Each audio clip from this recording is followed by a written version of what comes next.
Bonjour, je suis Tano Thierry, étudiant en Master 1 en Big Data à l'Université virtuelle. Donc aujourd'hui, nous allons avoir l'explication sur le devoir 1 du cours de Méris. Donc sans plus tarder, nous allons voir le devoir et ensemble, nous allons essayer de corriger le devoir de Méris. Donc, voici le test qui nous est soumis et voici les différentes questions que nous avons. Donc, tout d'abord, nous allons essayer de lire le test plus de 2 à 3 fois et ensuite faire ressortir les éléments importants qui vont nous permettre de pouvoir répondre aux différentes questions qui sont soumises. Donc, nous allons passer à la lecture. L'Université virtuelle de Côte d'Ivoire désire répondre aux préoccupations de ses étudiants. Pour ce faire, elle décide à ce que chaque étudiant possède un identifiant et des références. Une question d'un étudiant est enregistrée dans un dossier. Lorsqu'une question est fréquemment posée, une réponse type est enregistrée dans une table des questions type appelée FREC. C'est de cette table que se sert l'accueil pour créer le dossier.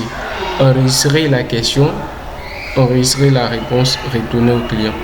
Selon le cas, l'accueil remplit le numéro de la question de la FREC dans le dossier et note 1 dans le niveau ou note 2 dans le niveau et transmet le dossier au spécialiste.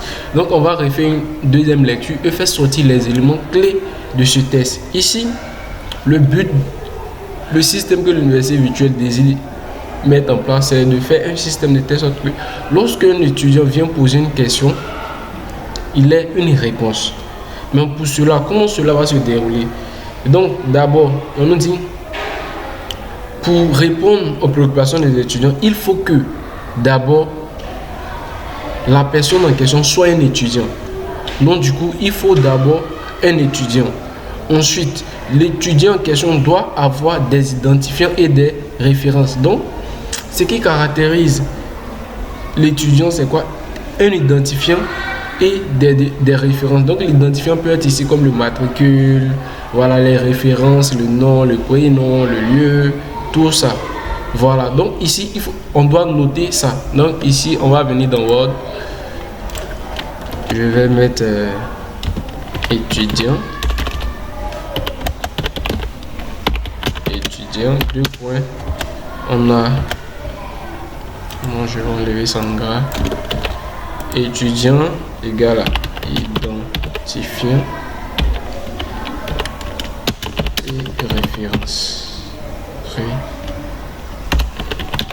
et référence. Donc ça c'est un premier point qu'il faut retenir avant de pouvoir répondre aux préoccupations des étudiants. Ensuite, on nous dit une question d'un étudiant est enregistrée dans un dossier. Donc ça veut dire on a un étudiant, l'étudiant a des identifiants et des références. Ensuite, l'étudiant va poser des questions. Lorsque l'étudiant pose une question, la question est enregistrée dans un dossier. Donc ici, ça veut dire qu'on aura un dossier pour chaque étudiant. Et dans ce dossier-là sera enregistré les questions de chaque étudiant. Donc à la suite, on aura quoi? Dossier qui serait égal à question. On peut mettre question étudiant. Voilà. Donc ça fait déjà deux éléments. Il faut un étudiant. Ensuite, pour pouvoir répondre aux préoccupations, il faut un dossier pour chaque étudiant. Lorsqu'il pose la question, il faut que les questions là soient enregistrées dans le dossier. C'est un peu comme notre livret scolaire. Le livret scolaire, c'est quoi? C'est là-bas qu'on stocke toutes tes informations, c'est-à-dire ton résultat de 6e, 5e, etc., etc. Donc c'est un peu pareil ici. Ensuite, on nous dit lorsqu'une question est vraiment posée, une réponse type est enregistrée dans une table de questions appelée FREC. C'est de cette table que se sert l'accueil pour créer le dossier. Donc, cette phrase qui veut dire quoi? Lorsque l'étudiant vient et qu'il pose sa question et que sa question est fréquemment, c'est-à-dire il insiste sur sa question.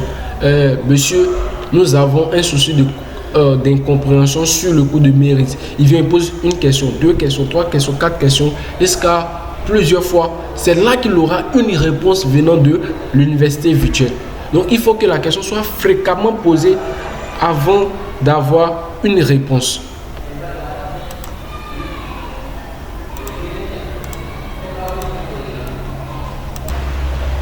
Donc, c'est ça que je suis en train d'expliquer. Lorsque la question sera fréquemment posée, on aura une réponse. Mais cette réponse sera enregistrée dans un nouveau dossier qui est appelé FREC. Et c'est de FREC, c'est FREC qu'on va utiliser pour créer le grand dossier. Donc, ici, on va venir ici, on va créer un dossier, c'est-à-dire FREC. FREC. Ensuite, FREC sera égal à réponse. Réponse étudiant. Voilà. Ensuite, on nous dit que c'est de ce dossier FREC là qu'on va se servir pour créer le dossier. Donc ici aussi, on aura encore un autre élément qui sera quoi, FREC. Donc ça veut dire quoi? FREC est inclus dans le dossier. Parce qu'on dit c'est du FREC que je sais l'accueil pour créer le dossier. Ensuite, on dit enregistrer la question, enregistrer la réponse, retourner au client. Donc ici, ça veut dire quoi? On enregistre la question, on enregistre la réponse et on retourne au client. On dit selon le cas, l'accueil remplit le numéro de la FREC dans le dossier et note 1, note 2. Donc ici, on va essayer de, c'est-à-dire en fonction de ce qu'on a ici, on va essayer de faire des tables. Et c'est de ces tables-là maintenant qu'on va apprendre pour répondre aux différentes préoccupations qui nous est soumises. Donc, je vais essayer de réaliser les tables. Ok. Voilà, je vais essayer de faire ça comme ça. Donc ici, on aura étudiant. Étudiant. À l'intérieur d'étudiant, on aura identifiant. Et on aura référence. Ensuite, je vais essayer de dupliquer ce tableau là.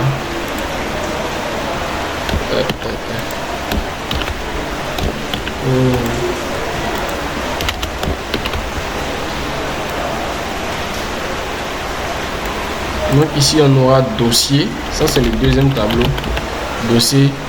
Dans le dossier on aura quoi? On aura question. On peut mettre question étudiant. Et puis ensuite on aura FREC. Donc ici, il faut remarquer que FREC est inclus dans le dossier et aussi il est inclus dans le dossier et aussi c'est une table à part entière. Et à l'intérieur, on aura réponse. Donc je vais centrer ces éléments là. Ensuite, ces éléments qui sont ici, c'est-à-dire les en-têtes là, je vais leur donner une couleur.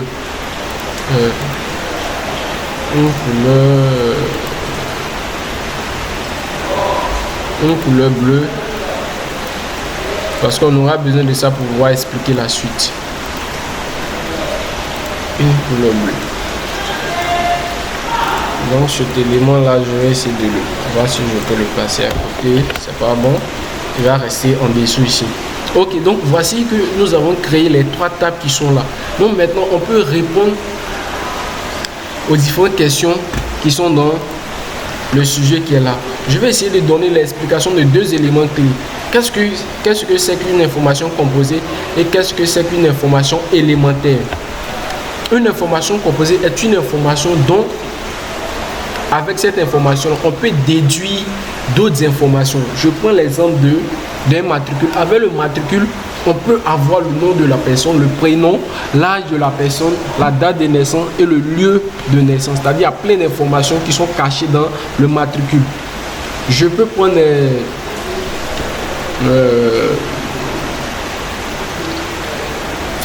donc c'est un peu ça, une information composée. Donc une information composée, avec cette information, on déduit d'autres informations de l'information principale qu'on a. Par exemple, je prends le cas d'un étudiant. Un étudiant est une information composée. Pourquoi? Parce que lorsqu'on prend un étudiant, on a des identifiants et des références. Donc, du coup, c'est une information composée parce que d'un étudiant, on déduit d'autres informations. Lorsqu'on prend un dossier est une information composée. Pourquoi? Parce que d'un dossier, on peut déduire d'autres informations telles que questions et puis FREC. Ensuite, réponse aussi, c'est pareil. Une information élémentaire, ça veut dire une information élémentaire, c'est-à-dire c'est une information dont avec cette information, on ne peut pas déduire d'autres informations. Par exemple, je prends par exemple le nom. Le nom de quelqu'un, c'est quelque chose qui est unique. Voilà, le nom de quelqu'un, c'est quelque chose qui est unique. Je vais prendre l'adresse email. Une adresse email, c'est quelque chose qui est unique. Ton adresse email est différente de l'adresse de ton voisin. Donc, du coup, ça, c'est une information élémentaire. Donc, je vais venir maintenant pour répondre maintenant aux différentes questions qui ont été données dans le devoir.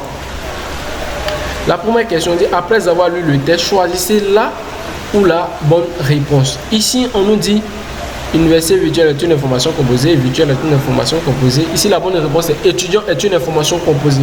Pourquoi étudiant est une information composée? Parce que quand je reviens ici, en fonction des tables que j'ai faites ici, tout ce qui est en bleu, d'abord, sont des informations composées. Pourquoi? Parce qu'à l'intérieur de ces éléments-là, on retrouve des éléments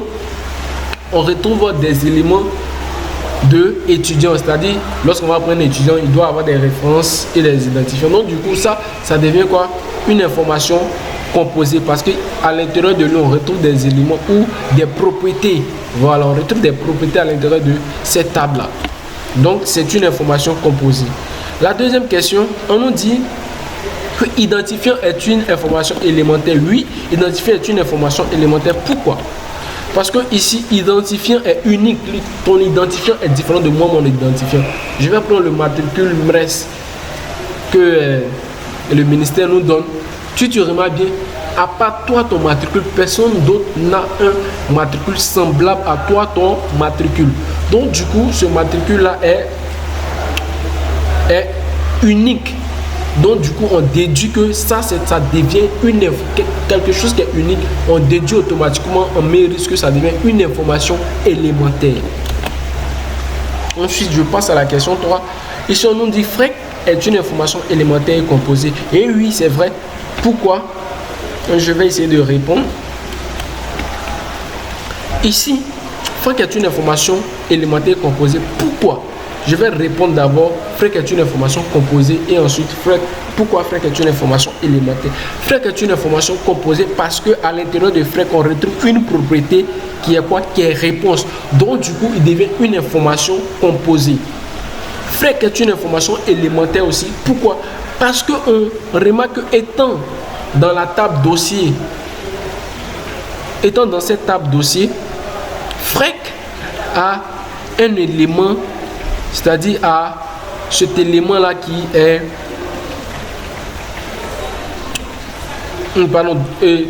lorsqu'on regarde dans le dossier, on voit que le dossier a des propriétés qui sont questions et FREC. Et on voit que FREC se retrouve ici en tant qu'information élémentaire. Donc, automatiquement, on déduit aussi que FREC est une information élémentaire.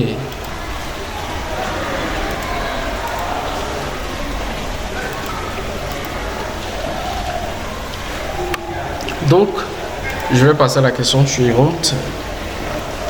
Donc, ensuite, on nous dit dossier est une information composée. Oui, comme je l'ai dit tout à l'heure, dossier est une information composée parce qu'à l'intérieur de dossier, on retrouve quoi? Question, on trouve question et FREC qui sont les propriétés de dossier. Donc, automatiquement, c'est une information composée. La question, on dit préoccupation n'est ni une information composée ni une information élémentaire. Oui, ça c'est vrai parce que lorsqu'on a fait les tables ici, c'est-à-dire on a fait les tables, on a fait ressortir les différents éléments, on a retrouvé qu'on n'a pas sélectionné préoccupation. Est-ce que préoccupation fait partie d'abord du système? Non.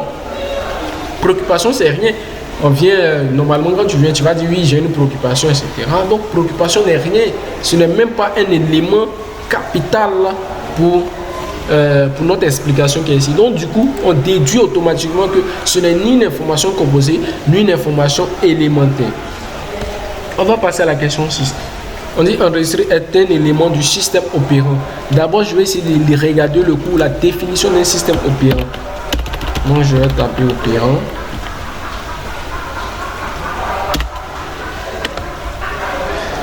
Donc, ici, l'explication qu'on nous donne d'un système opérant.